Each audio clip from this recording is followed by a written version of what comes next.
MALEVSKA and her cameraman are covering the war from Kharkiv in the midst of near daily Russian attacks. Since the invasion, the government has taken control of her channel and most others. Now they broadcast 24 hours a day, what's known as a united news marathon, showing only the official narrative of the war.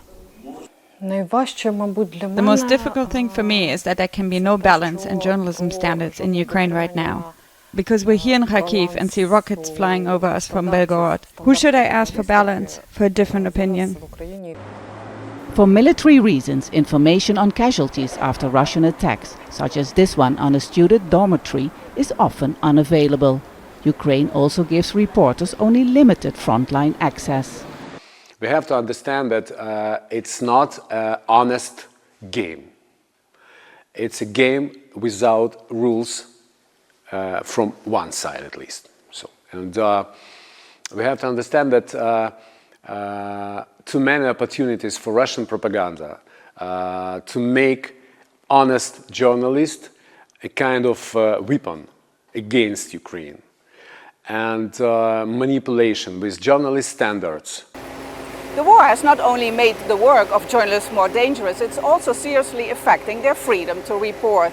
While information is one of the most important weapons of war, media freedom is often one of its first victims.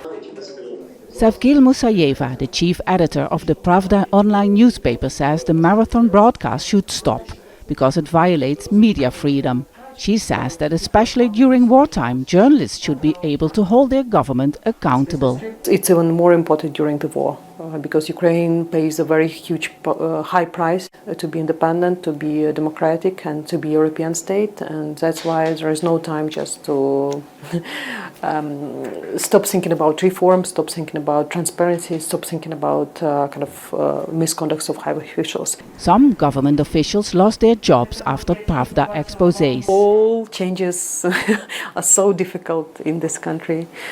That's why it's very difficult just to be optimistic sometimes, because as a journalist I can't.